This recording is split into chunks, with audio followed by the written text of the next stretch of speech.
Do you need to get inquiries off of your credit report or somebody else's credit report? Make sure to watch this entire video. This is part of the 26 credit repair secrets where I am giving you how to remove inquiries from your credit report. Yes, indeed. My name is Credit Coach Nicole Scott. Make sure if you are new here, you are subscribed to the channel. Turn those bell notifications on, and most importantly, check in below. Let me know you are here. And if you don't want to wait, comment the word guide and I will send you this guide for a little bit of nothing. This is my thanks to you guys for watching. I price my digital products super low so anyone can afford them.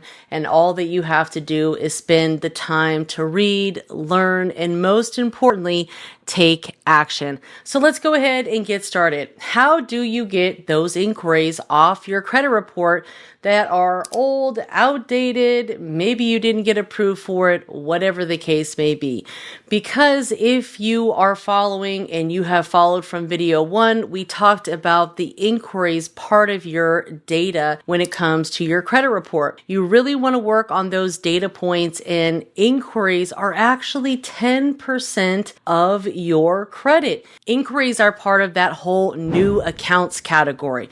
So every time you open up a new credit account, you're going to get an inquiry for the most part, right? Now, once you get an inquiry, you're probably going to see your credit take a ding, and it can ding your credit score anywhere from 3 to around 11, 12 points. Now, once you are past, say, 4 or 5 inquiries in the same day, it's really not going to affect your credit, because what happens is the credit bureaus give you a shopping period. So if you were to, say, shop for a vehicle, and this is where people tend to see the most amount of inquiries, is when they go to those dealerships and they just shop their credit. Basically, that's called a shopping period. So you could potentially go to multiple dealers in this 2-week period, and supposedly in their eyes, they say, we're not going to cost you, any more points if you get your credit ran again, because we understand that you're shopping around. But here's the kicker. We did not authorize these dealerships to run our credit 20 times. We authorized them to run our credit 1 time, or maybe they lied to you and didn't say anything about them running your credit, nor did you give consent to place an hard inquiry on your credit profile. Whatever the case may be, is we want to review our credit report. You can get a copy of your credit report using the link below. I have put in there my $1 7-day trial with my good friends over at 𝑪𝒓𝒆𝒅𝒊𝒕. This is my affiliate link with them. It is at no additional cost to you, but it does help support my channel. So if you are looking for a 3 bureau credit report side by side, this is your chance to look at it with your FICO credit scores. Yes, we're not giving you Vantage scores that are nothing about what the banks use. In fact, it's very different. And a lot of people get disappointed when they look at their scores from Credit Karma and then they look at their FICO scores. You want to understand FICO. Another app that is really good besides 𝑪𝒓𝒆𝒅𝒊𝒕 is the �ＭyFICO app. And that app will give you all of your different FICO variations all the way up to a FICO 10. The FICO with 𝑪𝒓𝒅𝒊𝒕 is a FICO 8, and this is the most commonly used FICO score. And at the very bottom of your report, you're going to see all of your different inquiries listed on Experian, Equifax, and TransUnion. And basically what you're going to want to do is take those inquiries. You can copy and paste. Head over to ChatGPT, have it draft an inquiry removal letter for you, list the account names exactly how they are listed on your credit report, along with the date, and say, hey, Experian, these, 5 inquiries that I have on my profile with you, they are all unauthorized, right? So you can draft that letter, pop those inquiries in there. The thing about it is you don't want to use a cookie cutter pre-made letter. All right. Now, the part of the law that talks about permissible purpose for credit reports is 1681B. And this talks about permissible purpose and who has permissible purpose to look at your credit report. A lot of companies will tell you, oh, it's not a hard credit pull, it's just a soft pull. Now, if they told you that and they did hard pull you, you'll know because your phone should be lighting up like a Christmas tree with all those notifications saying, oh, you've got a new inquiry, you've got a new inquiry, ying, yeah, oh my gosh. Get all those free apps as well because they're great for monitoring purposes. So if something does go on, or God forbid, someone is using your data, you can immediately call into the credit bureaus, lock it, do what you need to do, right? But it's going to protect you and it's going to allow you to track all of your data and make sure that everything is spot on. Because once you get into fixing credit and really getting serious about your data points and about credit, it is so addicting. And you're going to want to make sure that when you first wake up, you're checking those credit reports, you're checking those credit scores and credit monitoring to see what's new and what's good. And you're waiting for those results. And it is so rewarding, guys. And this is why I tell you, fix your own credit. You don't need to pay someone to do it for you. In fact, you're going to get better results if you do it yourself. Okay. And I know it's, not something that we might be interested in doing depending on who you're speaking to. Of course, me, I love doing this kind of stuff, but it's not for everyone and I get it and that's okay. But even if I were to help you, by the way, if you are wanting help, the link is in my description. You can book a call with me and we can talk about how I can potentially help you. Now, I don't do credit repair for people, okay? I help you along the process. I have a community. You can join the community. Everyone will tell you inside of there, it's up to you to take action. I guide you. I provide you with the steps that you may need to do. I give you real life advice based on real scenarios and my experience because I've been there myself. I had a 484 credit score when I first got into credit and I had paid multiple companies. But it's coming from someone that has helped thousands of people. It's better that you do it yourself. It's better that the letters come from your end because what we want to do is we want to take these letters. And again, you can have ChatGPT say, no, write this more custom from, an angry consumer that was lied to from these companies or whatever the case may be. And let them know that based on the law, I am requesting that these unauthorized inquiries be removed from my credit report. And you can even supply them with an FTC report. If they are truly unauthorized, you will sometimes have to provide them with an FTC report. And we're going to get into that. That's probably number 14 in this series. Again, you can comment the word guide or go to the link in the description and you can purchase this Credit Secrets guide because this has all of the gems, all of the wins. You just have to make sure that you are taking action.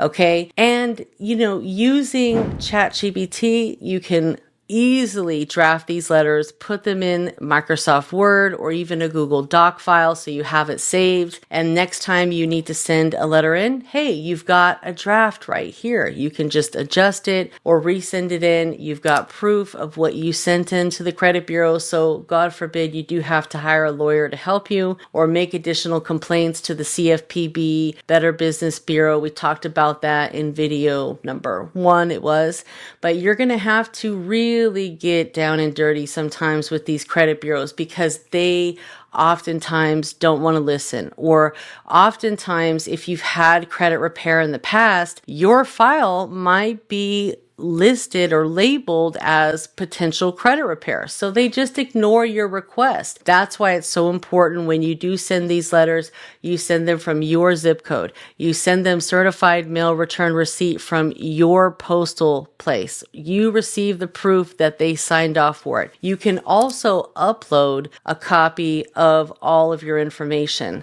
Oftentimes it is challenging to dispute inquiries online, but there are some apps between Experian, Equifax, and TransUnion that will allow you to dispute the inquiries online. One of my favorite ways is to go through the Experian upload portal, which is right here, experian.com/upload. And basically you just fill out this information. You do not have to have an account to log in. I do recommend getting a free account with each of the credit bureaus just for free for now. Now, if you're doing heavy credit repair for yourself, I do recommend being a customer with them, signing up for their credit reports for whatever the minimum that you would have to pay is. So that way you are a paying customer with them. And guess what they have to do with paying customers? They have to provide you with customer support. Yes, so you can always speak to someone to get help. You're paying them for your credit reports, and what do you know? There's errors on them, right? But they always want to help customers. Okay, that's the thing. They want to provide great customer service. They want to help you, but a lot of times they just don't want to help non-customers. But with Experian, you just fill out this information. The next page, you upload all of your supporting documentation. That can be a cover letter. I like to handwrite cover letters just so they know it's from a real consumer, real person, you, right? Give them the letter that you drafted from ChatGPT. Make sure it has all of the unauthorized inquiry names and the date, exactly how they are listed on your credit report. If you have any other supporting proof, like an FTC report or any type of letter from the company saying that they, did not mean to do it or whatever the case may be, include that. You're also going to want to include your proof documents, which is a copy of your driver's license. If your address is not correct, then you're going to need to supply, just in case, 2 forms of proof of address. A utility, a statement, but the most important thing is it has to have their logo. It has to be dated within the last, 30 to 45 days, preferably. It has to have the statement period, and it has to show their logo, your name, all that good stuff, like it's a real statement. Utility statements work. You can also visit each of the credit bureau's website and see what their acceptable forms are. Generally, it's all the same: utility bill, bank statement, any sort of tax documents. But again, you want a statement that's dated within the last 45 days. And you can upload it right then and there. And you've got proof that you've uploaded it. If you want to take it a step further, upload plus send in. I know some people don't want to waste their money on sending certified mail return receipt. It's not required. You can just throw a regular good old stamp on there and it will get to them. And guess what? It's still going to be postmarked in your zip code in your area, which is what we want. We want them to be mailed from your location, not a location out in Timbuktu that's nowhere near you. Okay. So again, guys, you have to take action. They might not take off all of the inquiries right away, but keep on keeping on, because that's what that's what you got to do. It's like chipping away at an ice block. Okay. When you first get your ice block, you're just like overwhelmed. I don't even know what to do here. I don't know what direction I'm going to go. But you just got to start chipping, all right? And eventually everything's going to come to form and it's all going to work out. But you got to get it done. And you can't expect it all to happen just by sending one simple letter out to the credit bureaus. You have to continue to follow up with them. You may have to make a few phone calls to them. Again, become the customer so you get customer service. Ask customer service to transfer you over to the fraud department. That's the department that you're going to need to speak with if you have unauthorized inquiries. Let them know you uploaded all of your documents, including your FTC report, towards their company, which is, or for their company, which is, say, Experian, right? Only do an FTC report report for Experian. You can file another FTC report for the data that might be on Equifax or TransUnion, but it's best to focus on each credit bureau individually, if you know what I mean.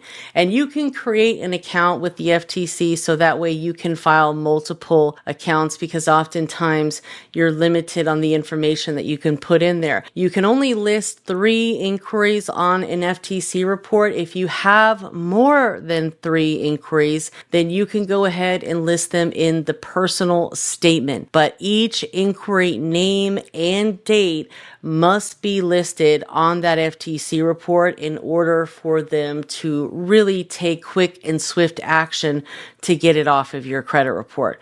All right. Hope that helped. Again, Credit Coach Nicole Scott here. Make sure you are subscribed. Comment the word guide if you want me to send you access. Most importantly, join that credit community where we talk about business credit, personal credit, starting a credit repair business, how to make money in this industry, and so much more. Funding. Oh my God, it's so much fun. So I can't wait to see you there, and I'll see you on the next video. Take care.